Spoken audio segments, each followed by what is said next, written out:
All right, so we're almost, I think next week we'll be halfway through. So we're almost halfway through, I guess. Study of Ecclesiastes. And by now you probably know the background, so I won't have to go too in depth with it. Solomon's searching for ultimate purpose, searching for meaning in all the things of this world that humanity tries to find their purpose and meaning in. And as we work through, first almost 4.5 chapters, we're in mid-chapter 5 now, we've seen him search out the depths of a lot of different things, a lot of different experiences, and one of the things that he searched in was wealth and possessions. He searched in pleasure and wisdom and grand works and leaving a legacy. He searched in all these different things. And one of them we looked at for a couple of weeks actually was wealth and possessions. And earlier he sought out purpose in his, Solomon, so his abundant riches and the grand things that he used his riches for. But in the end, he found, just like with all the other things, that material things can't give our souls the purpose, the satisfaction, fulfillment, whatever you want to call it, in this life. So tonight, in this text, verses 8 through 20, which is the rest of chapter 5, Solomon won't talk just about riches and wealth. He's going to talk more about the pursuit of wealth, the pursuit of riches.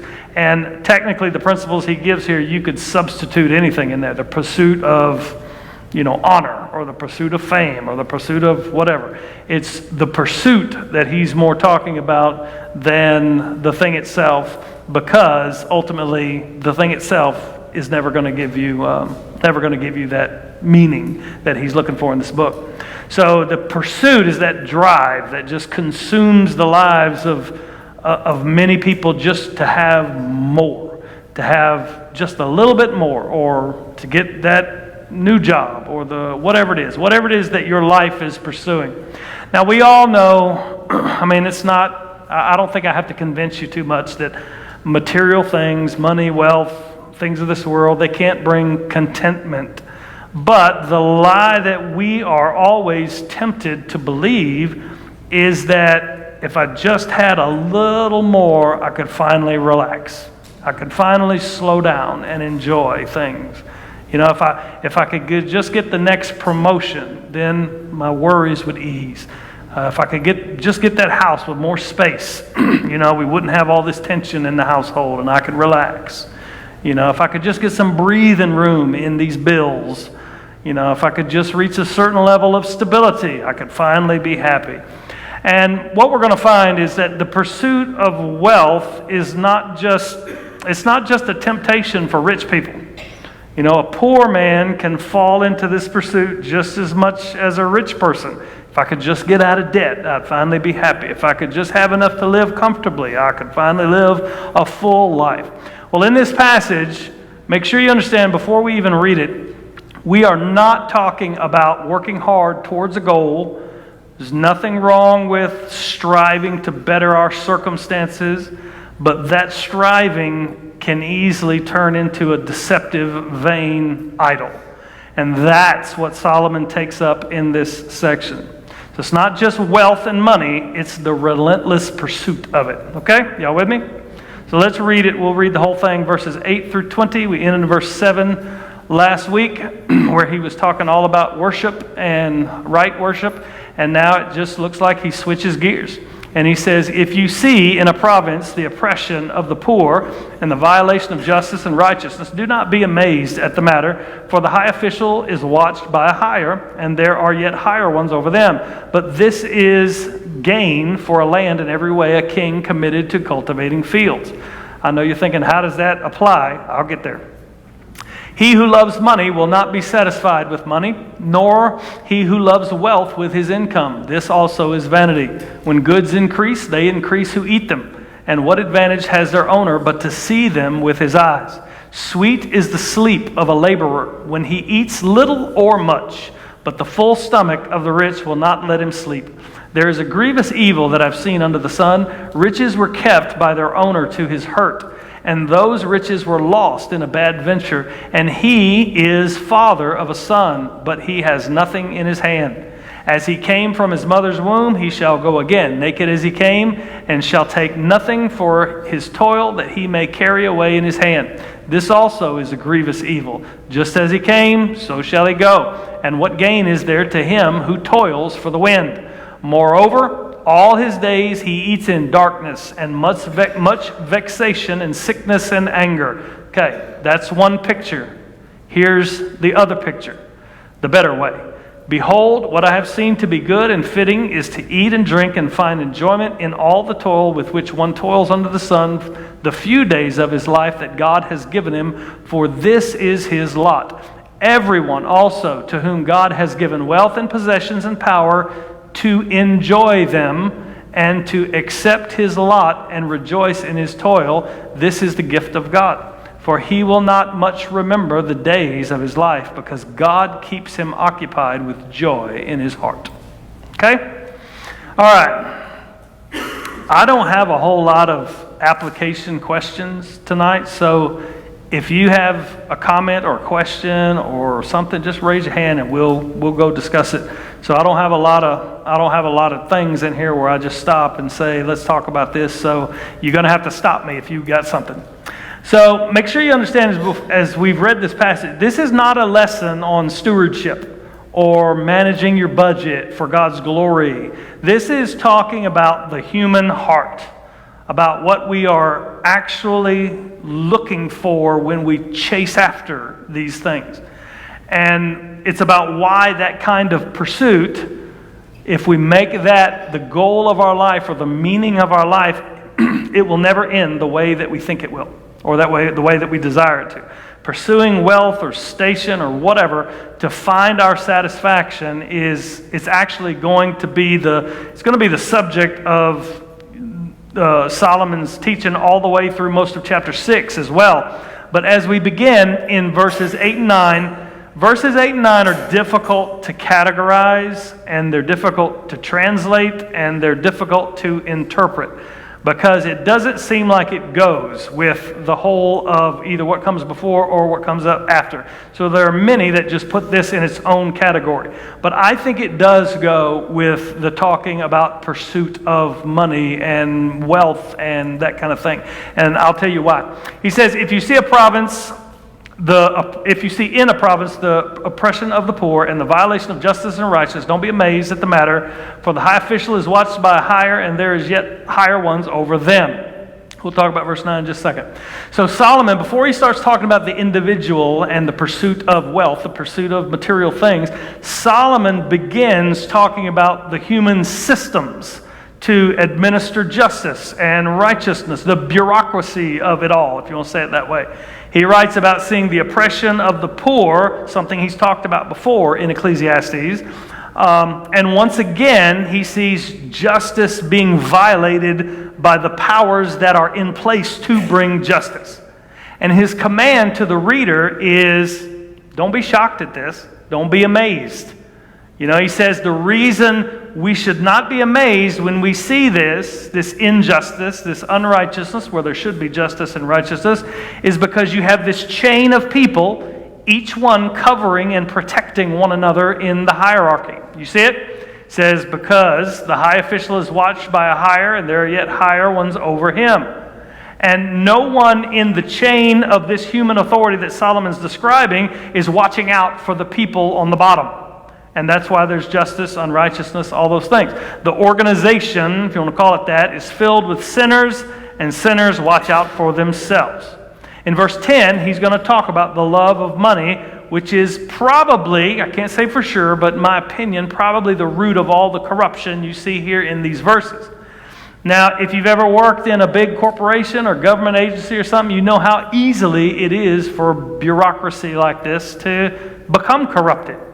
Now, make sure you understand what I'm saying here. It's not that bureaucracy and a chain of authority is wrong or evil. It's not. God establishes chains of authority in the family and with his people. And when Moses called the elders of Israel to help him to administrate among the nation, God gives the sword to human government to administer justice. God establishes chain of authority in the home and the church. And so it's not that, oh, we can't have any kind of systems in place because that's evil. No, it's not that at all. The problem here is that the only available candidates to administer the government or the system in place for justice and righteousness are sinners. And the more complex a hierarchy of authority gets, the more sinners get included. The more sinners get included, the more benefit there is in protecting the sinners and the system rather than doing what is right. Are you with me? Yes. Okay. So before he launches into the vanity of pursuing wealth, he tells us not to be surprised when these human systems of justice and righteousness, and I say human systems, they're administered by humans, are not the answer to all of our ailments and all of our woes and all of our longings in this life. They can't be the ultimate solution for all of the problems of this world. Don't expect the government to be the solution to all the problems. It's given a specific task by God to punish the evildoer, to reward the righteous, to wield the sword. And though we should, as the church, call for righteousness and justice in government or whatever human organization we're talking about here, don't be surprised. Don't be amazed when sinners in these positions are still sinners. Now, in verse 9 is a verse that has been debated about for a long time because the Hebrew is very hard to understand. Some translations make it sound like what's being said here in verse 9 is that the king is the solution. A good king cultivating the land brings order, prosperity to everyone below him. That's the way the ESV renders it. Other translations make it sound like the king is simply just the biggest beneficiary of the corrupt system. Who's got an NIV in front of them? A few people, yeah. NIV says the increase from the land is taken by all. The king himself profits from the field. So that makes it sound like the king's just part of the problem. It sounds like the king's profiting from the workers in the field. So quite frankly, just full disclosure, there's no way for me to know exactly which way Solomon meant it when he penned it in the Hebrew. And maybe Solomon leaves it ambiguous on purpose, because either way, whether the king is the answer or the king is just as corrupt as everybody else, the point is that no human king can solve this problem. At some level, even the good human kings will always be sinners that are likely to use their authority for personal gain. But there is a good king, right? One who is not corrupted by the disease of sin, who is the answer, right? And who is he? Jesus. Okay, we're all on the same page then. So, these two verses, quite frankly, if I'm reading through this just in my own whatever, just reading through, I'm thinking, what does that have to do with the search for money, or above it was talking about right worship and everything? It's almost like Solomon just stops in the middle to say these things. But this is my opinion, and it's just an opinion, so feel free to push back and we can have a discussion. Solomon starts here with human bureaucracy, government, organizational stuff, the food chain of power and money, if you will, before getting into talking to the individual about pursuing wealth, because he wants us to know, the readers to know, that the world we live in is a fallen world, ruled by fallen leaders, so fulfillment is never going to be found in striving to work your way up the human food chain.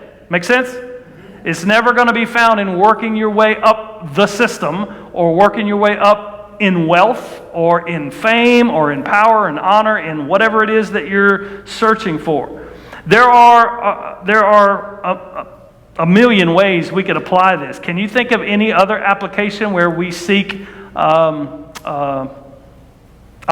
our purpose, our fulfillment in trying to climb the ladder, whether it be in a corporation or whether it be just having more money, climb the ladder of the tax bracket, or more fame, or more power, or more.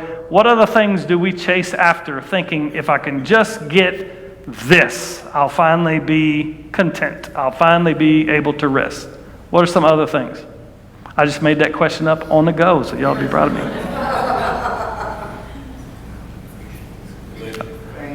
Fame, yeah.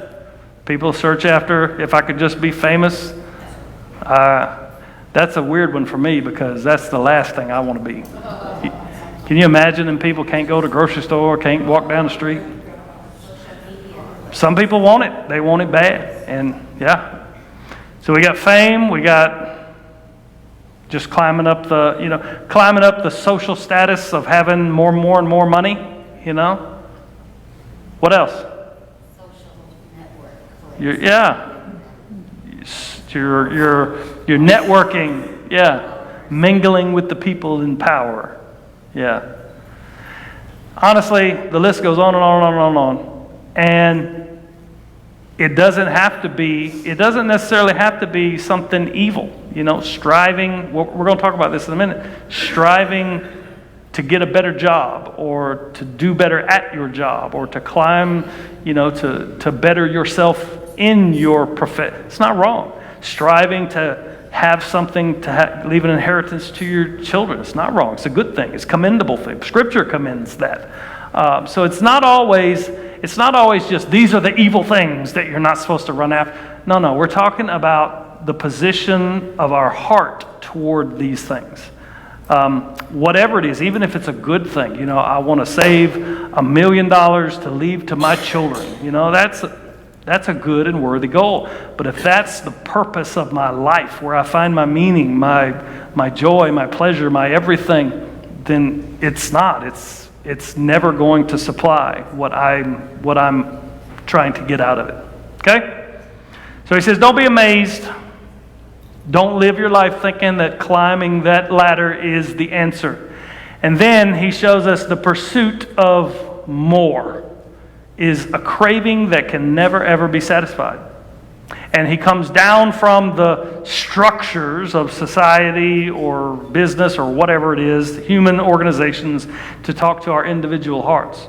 In verse 10, he says, he who loves money will not be satisfied with money, nor he who loves wealth with his income. This is also vanity. It's simple to understand, right?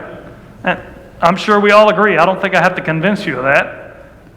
But we have a hard time believing it as we live out our lives day to day. There probably was a time in most of our lives when we thought, if I could just get this, if I could just reach this level with my bank account, this level in my savings, this level at my job, or if I could get out from under this debt, I could finally stop worrying and enjoy life. Those are good things. I want to have enough to be able to retire. That's a good goal. That's not bad. It's not wrong. It's not evil. I want to have this much in savings in case there's an emergency. That's it's what we should be doing. But the idea here is that the goal, whatever it is, here he's talking about money, that's what I live for. And he said, if that's what you live for, that's what you love, he says, it's never going to satisfy you. You're never going to find what you think you're going to find out of it. So as we strive and we work hard, we reach a milestone, and the goalpost seems like it just keeps moving. It keeps moving. We realize, I can't stop the pursuit just yet. There's always another thing. Okay, if I could just reach that. Solomon says that's just how money works. That's how life works. The glass is never full. It's more like salt water. The more you drink, the thirstier you get. Wealth never satisfies because the disease is not lack. The disease is sin in the heart. So chasing after material things and loving and finding your purpose and your meaning in that pursuit of whatever that goal is, that's just a symptom of the real problem. So even if you reach the goal that you're striving for, you can never satiate that hunger. Y'all with me? Am I making sense? Okay. The more you get, the more you need. Yeah. Anyone ever experienced that in a tangible way that you want to share? Yeah, I didn't think so. I guess I liken it to maybe it's just me. Maybe that's why I have such a hard time applying this generally that will kind of hit everybody. Maybe it's just me, but I'm a very impulsive buyer, I guess. Would you call me, Dana? I'm very impulsive. I want a motorcycle. Ooh, I'm going to go get it. Here it is. There it is, that kind of thing. And I think, And in my mind, I'm like, I know that this is not the be-all, end-all of my happiness. You know, I know that this is not going to, but I just need it. And then you get it, and you know what, after a year or two, it's like, nah, it's okay. You know, it's not that great. You know, so if we're talking about motorcycles, so I've always ridden motorcycles, and you know, I never had a Harley, and I bought that Harley, you know, the one that y'all yelled at me for not wearing a helmet on. And I don't know how long I have it, 2 or 3 years. The last year that I had it, I was like, I don't feel like riding it. It's too much work. It's easier to get in my truck and just go, you know. But at the time, it was like, oh, I'm going to have so much fun. It's going to be the best thing ever. That's not exactly what Solomon's talking about here, but it shows just the finickiness and the insatiableness of that material things can't fulfill. They just can't. And in my own life, at least, it doesn't matter how intellectually I grasp the reality that this is not going to satisfy me. This is not going to fulfill me. There's some innate part of my sinful flesh that still claws after whatever it is, even if it's a good thing, you know. If it's, you know,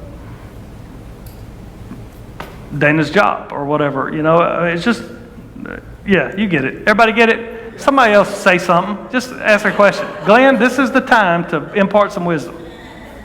I agree. Okay, thank you. All right, moving on.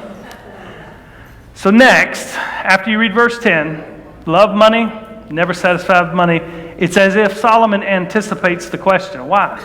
You know, I find myself thinking, I don't think it up here, but there's something inside of me that says, yeah, but if I could just get these bills off me, then it'd be better. You know, I still find that in me. And so it's as if Solomon anticipated my sinfulness. He's going to list all of the reasons why money will never satisfy the soul. And he starts in verse 11. He says, when goods increase, they increase who eat them, and what advantage has their owner but to see them with his eyes? So as your possessions and wealth increases, the people who show up to get a piece of it also increase. Now, even if, and that's a pretty much given, you can see that anywhere, but even if we're not talking about beggars and leechers and hangers-on and those kind of people, even if we're not talking about that, as your wealth goes up, your contentment doesn't, because now you have all the new obligations and responsibilities that come with your growing portfolio. You get more money, you need an accountant to manage it, you need a lawyer to protect it, you need a financial advisor to grow it. Every one of them is paid for their services. But the word they here, when goods increase, they increase who eat it. It doesn't have to be just people. It doesn't have to be just people who come around and say, hey, give me some of that money. With the accumulation of more comes more and more responsibilities, more and more obligations that eat up that wealth. The point is that what you pursue, Solomon says, to bring you peace has now taken on a life of its own and starts to control the one who idolized it. And then that's why he says, what does the owner have of all his wealth but just to sit there and look at it, sit there and watch it get eaten away? Now, I definitely don't know how to apply that because I don't have any hangers-on trying to get my wealth, and I don't have a financial advisor either. What are some ways that when goods increase, they increase who eat them? Whether we're talking about people, whether we're talking about responsibilities, whether we're talking about obligations, we're talking about whatever. What are some ways? You're having the same problem I had. Okay, moving on. Taxes. That's a good one. I don't know why I didn't think about that. Kansas has got some taxes. Yes, sir. Yes, sir, we do. I ain't doing it. Verse 12. He says, and this one's hard too. He says, sweet is the sleep of a laborer, whether he eats little or much, but the full stomach of the rich will not let him sleep. So Solomon compares the working man who's tired from a hard day's work, and whether his supper was big or whether it was small, he lies down and sleeps because his mind, so it would seem from the text, it's not crowded with 100 anxieties about all of his obligations and his wealth and all that. It says, but the wealthy man doesn't sleep because of all the cares, all the concerns, the responsibilities and such of his wealth. It says his abundance, the full stomach, won't let him sleep. The very thing that was supposed to give him peace is what's stealing his peace and his rest. You see that? Yes. See it in the text? His point is that I think that it's often the thing that we pursue in this world in order to gain security and rest is often the very thing that robs us of security and rest, because that's not where true security and rest is found. If you think money in this instance will allow you to finally have peace and contentment, you are sorely mistaken. And he said in verse 10, he laid out the principle. The pursuit of money, the love of money, you won't be satisfied, ever. It leads to an insatiable hunger that will never be satisfied. Now we hear that, we understand that, but like I said, quite often we think it just don't apply to us. Solomon's talking about some billionaire. He's talking about some oil tycoon or some CEO. But Solomon's not writing to the upper crust of society alone. He's writing about a universal human condition. The sinful temptation and potential to be ruled by the pursuit of wealth doesn't really care what tax bracket you're in. You can pursue contentment in money whether you make 7 figures or whether you work minimum wage. You can fall into this pursuit whether you're a teenager saving up for a car or a retiree watching your 401k. Greed and the pursuit of money, it's not about how much you have or you don't have.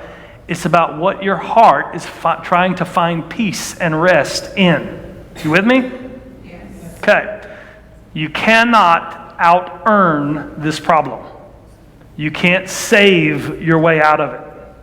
If the love of money is the disease, then more money can never be the cure, because all it can do is feed the appetite. Do you agree or disagree with that? I agree. Okay, thank you, Lisa. Lisa agrees. Yes. So it feels like there's a tension here that we have to balance between that and the New Testament. Probably New Testament too teaches to whom much is given, much is required. So some of the, whether it's, you started by saying this isn't just about money, whether it's finances or influence or whatever it is that we have to steward it. And the more we have, the more it takes energy to steward. Sure. Let's talk about that tension. So, everybody hear that? Let me repeat it. Glenn said it seems like there's a tension because we are in the Old and the New. In fact, Solomon in Proverbs writes several times about right stewardship of your finances, and the one who's given greater responsibility and obligations has greater responsibility to steward those rightly. And I think all that's correct. And I don't know.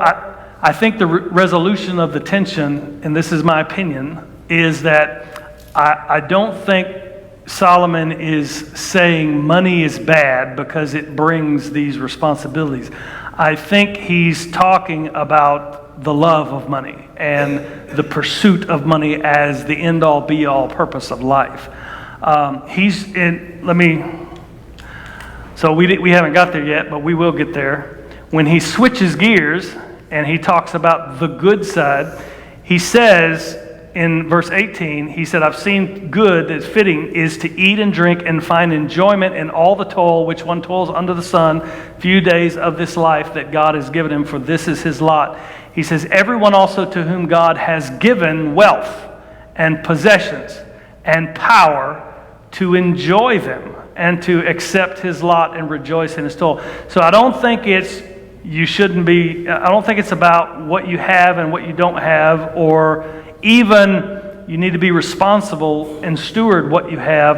I think he's showing us some people have wealth that God has given them, and some people don't.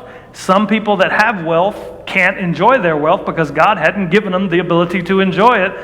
But I think his point is not whether you have wealth or not have wealth, or whether you're working hard to earn or to reach a goal or not working hard to reach a goal. I think his point is that your heart can't be set on wealth as the purpose of my life or the satisfaction of my soul. Does that make sense?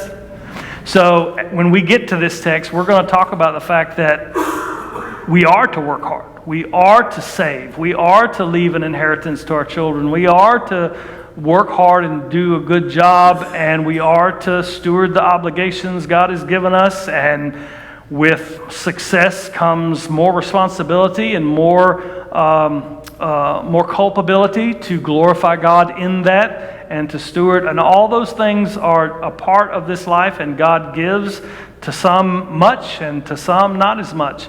I think Solomon's issue here is not just the accumulation of wealth, but the heart in which we pursue the accumulation of wealth. Does that make sense? Y'all with me?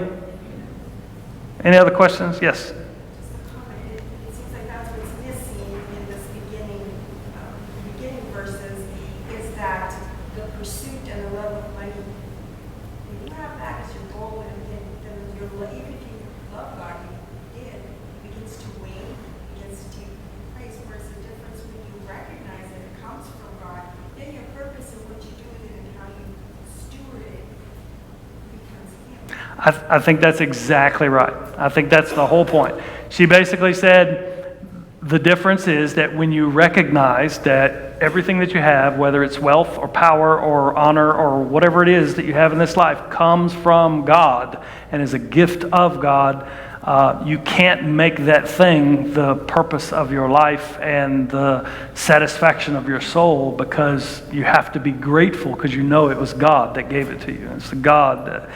And I think I tried to make it clear at the beginning, and maybe I didn't, but I think it's the love of money. I think that's the point that he's making, not even the pursuit of money, because in verse 18 he says, there's people that God has given wealth and power, and it's not wrong to have those things. It's not wrong to work hard, and be rewarded with those things.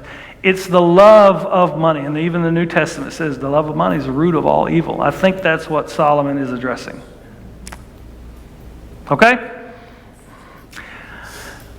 That's my opinion. And at this point, all I got is opinions. So, where were we? Okay. Yeah. So next, Solomon shows us why money can never be the answer, because eventually you will lose it all.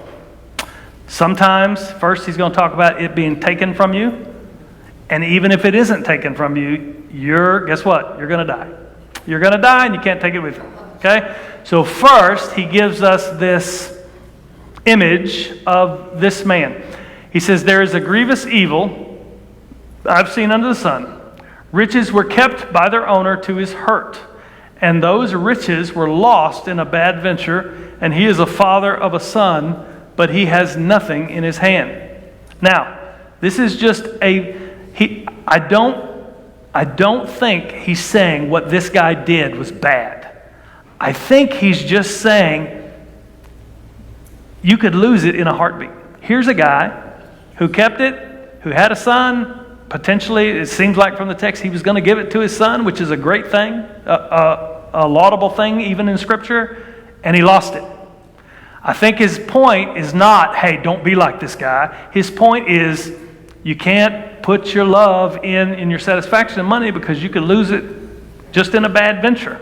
Okay? This guy kept everything. He guarded it. He didn't waste it. Just in a single moment, lost it all. We aren't told really how. Maybe, who knows? Shipping investment, lost at sea, thieves robbed whatever, business deal gone bad. Whatever happened, it's all gone. And the tragedy is the guy had a son. He was going to, it just seems like the way 14 flows into that last statement, seems like he was going to give his son this inheritance, good and worthy gold.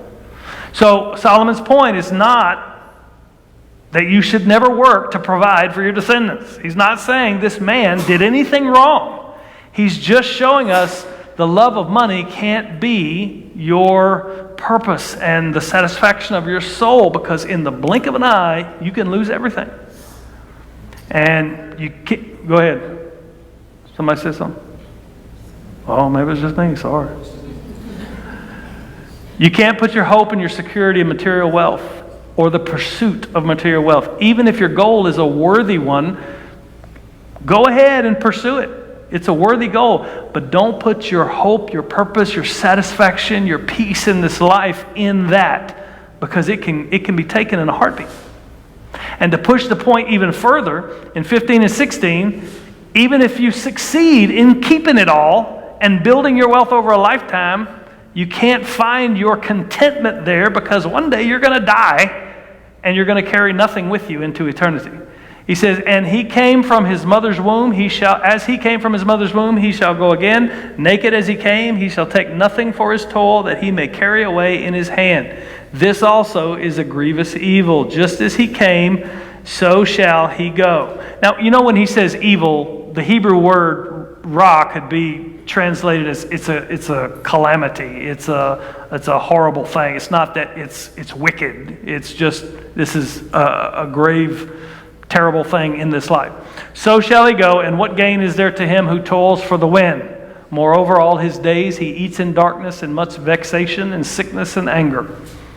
So, he says, naked you came, naked you go. Both Job and Paul said the same thing. Naked we come into this world, naked we're going to leave it. The wealthiest person alive and the poorest person in the world will arrive at their funerals with the exact same amount of material goods. When it's time to leave this life, every portfolio, every property deed, every dollar, every investment accumulated over a lifetime will be left behind. Not that it's wrong to have those things and leave them to your children or your loved ones. That's a great thing. But you don't get to take it with you. Now, that also doesn't mean that we should squander it on the pleasures of this world. Eat, drink, and be merry. You know, Solomon already took that up, and he lived to the fullest out of pleasure. He said, that won't do it. You know, Solomon already told us it's vanity. This passage and all of Ecclesiastes is simply saying, in my opinion, it doesn't make sense to try to find your fulfillment, your meaning, the meaning of your life, the purpose of your life in things that will not last. It's good to work hard. It's good to leave something valuable and beneficial for your children. But you can't make that pursuit the whole purpose of your life and where you find your peace and your joy and your satisfaction. It can't be the source of your contentment in this life, because it could, through no fault of your own, be gone in the blink of an eye.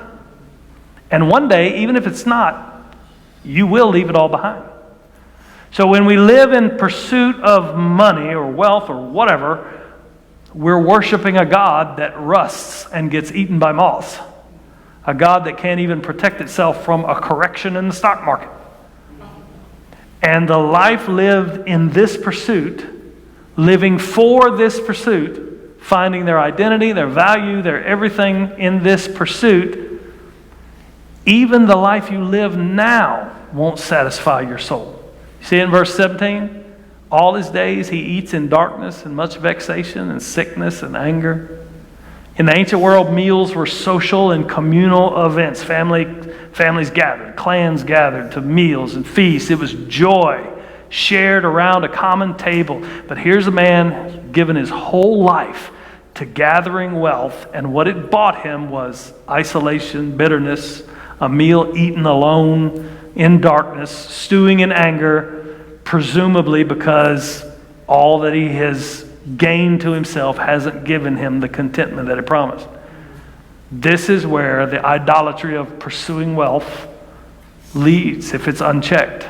Not just disappointment, but darkness and a soured, bitter spirit. That's what Solomon presents. Nobody sets out to become like this guy. But here is the end of the line when we follow the road Solomon laid out in verse 10. The love of money, you'll never be satisfied. So, questions, comments? Yeah, we're glad we're in Ecclesiastes, buddy. Okay, now for some good news. Solomon turns to what is good and what is the better way. And these are the last verses we'll read. Let's start one at a time. He says, "Behold, what I have seen to be good and fitting is to eat and drink and find enjoyment in all the toil with which one toils under the sun the few days of his life that God has given him, for this is his lot." So Solomon has told us this exact thing before. And here we're reminded that Solomon is not saying that wealth or being rich is wrong and evil. He's not saying working and striving to earn a living or building a life is wrong. He's not even saying that food and drink or the fruit of your labor should not be enjoyed. He's not saying that. He's not calling us to renounce all material possessions and go live in a commune somewhere and treat the pleasures of this life as the enemy.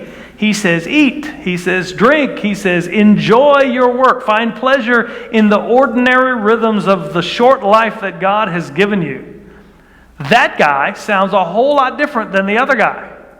So what's the difference between this person who's working and eating and toiling and the other guy who's working and eating and toiling and is miserable, eating in darkness? The difference, in my opinion, is not the amount of money the person has or the size of the group around the table. Solomon is talking about one here whose heart is not dependent on more to be satisfied. I think verse 19 makes this explicit. He says, "Everyone also," look at this, "to whom God has given wealth, possessions, power, to enjoy them, and to accept his lot and rejoice in his toil." It's a complex sentence. But what he's saying is that wealth, possessions, power are gifts from God. And he's saying the ability, wealth, possessions, gift from God, not evil, not wrong. And he says, and power to enjoy them, gift from God. And power to accept this lot and rejoice in my work, gift from God. You see it? So the difference is, just as God gives all things that you have, God alone gives you the power to enjoy them. The power to accept his plan for your life and rejoice in the work of this life. It doesn't mean if you start out as a ditch digger, you can't try to better yourself. You can't try to work to a better job or a higher pay. Of course not. That's not what it means. It means we are to work hard. We are to strive to excel in all the things of this life where God has placed us. But we are to be grateful to God and to see him as the giver of all these things, and he alone gives the power to enjoy the moment that we're in. Solomon splits these things apart, and at least in my own mind, and I always put them together. Having wealth and enjoying wealth. We tend to think that if you have it, you will automatically enjoy it. That's part of the package. No, they're two separate things. God does not always give them together. You can have all the resources in the world and lack the capacity to enjoy them.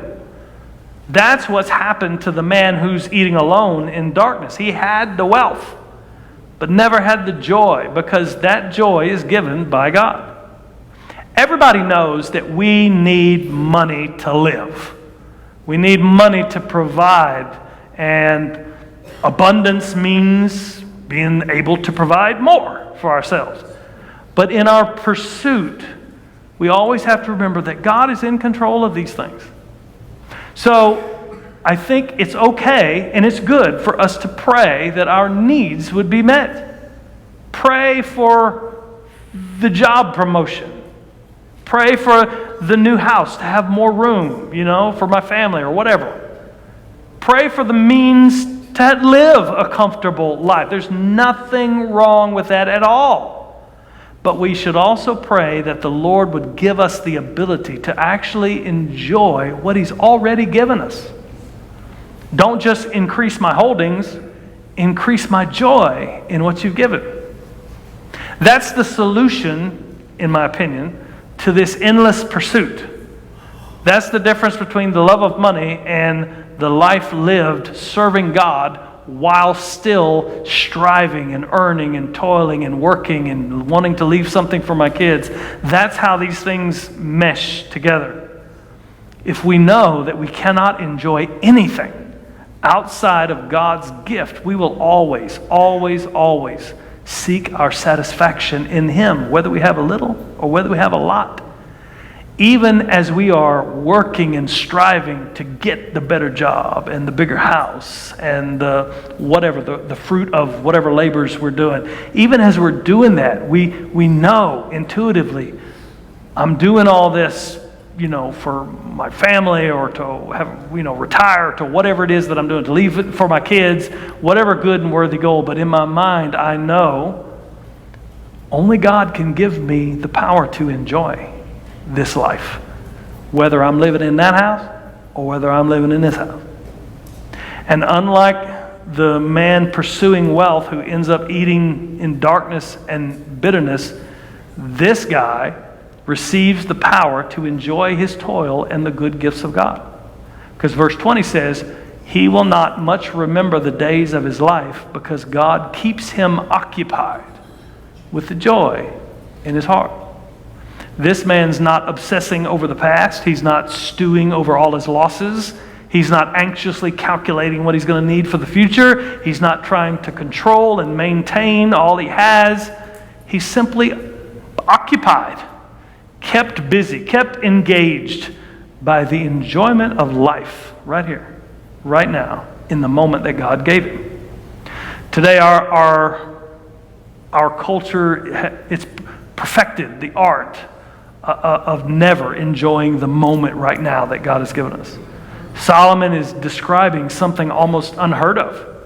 A person so occupied, so filled with the joy and gratitude for today that he doesn't have room left over to worry about tomorrow. He's not talking about living recklessly. He's not talking about not preparing, not providing for the feast. He's not saying any of those things. The Bible commends the ant for gathering food in the summer. He's talking about someone who is not living with the anxious, grasping spirit that can never just enjoy a good gift because it's too busy grasping for the next thing. Earlier I said to you, money's like salt water. It's you try to quench it, your thirst with it, it only makes you more thirsty.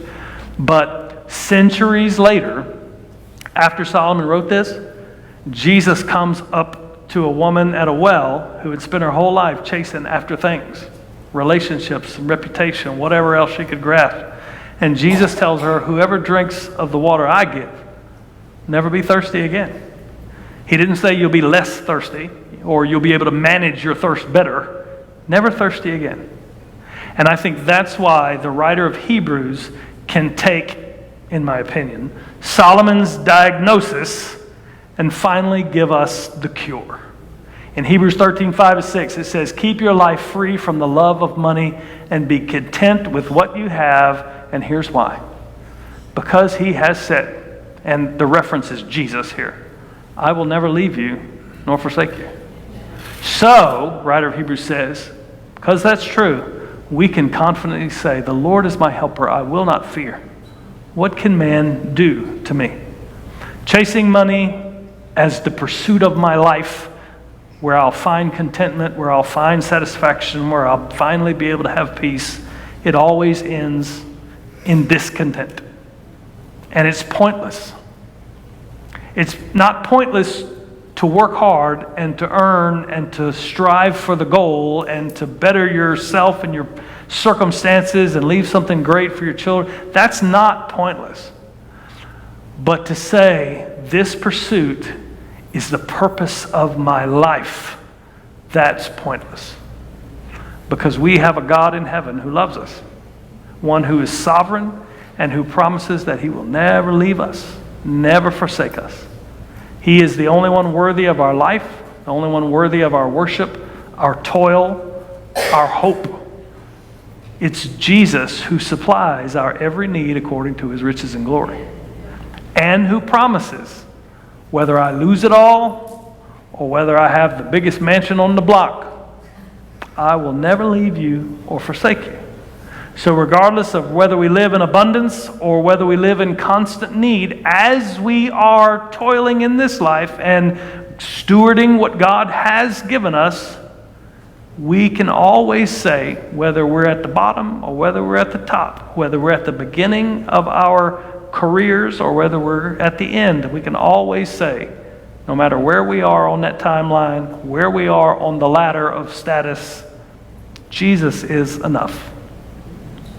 Questions, comments? Praise God. Let's go. God, we do love you. We thank you for your word. Father, I pray that I know your word is powerful, and I know that your word never returns void. So God, I pray that though this text was difficult for us to sink our teeth into application, God, it is your powerful word. And God, there's all of us in here can take this word and receive instruction and correction and reproof, training in righteousness from it. So God, I thank you that you have given us your word to give us everything that we need, no matter what we face in this life. God, and that you would just keep our hearts focused on you, thankful to you for the abundance and the blessings that we have, thankful to you for the ability to work hard and strive to reach a goal or strive to better our circumstances and provide for our families. And God, all the things that you've given us, Father, let us never take those for granted, and let us never see these instructions as just a surrender and a call to throw up our hands and not do anything. You've given us commands, and you've told us to work hard. God, but we thank you that our working hard and our striving and our pursuit is not what defines us, nor is it where we find our peace and our contentment in this life. Only you can give our souls what they need. Only you have the water that will cause us to never thirst again. So God, we thank you for that grace. We thank you for the gospel. We thank you for your word of instruction. In Jesus' name, amen.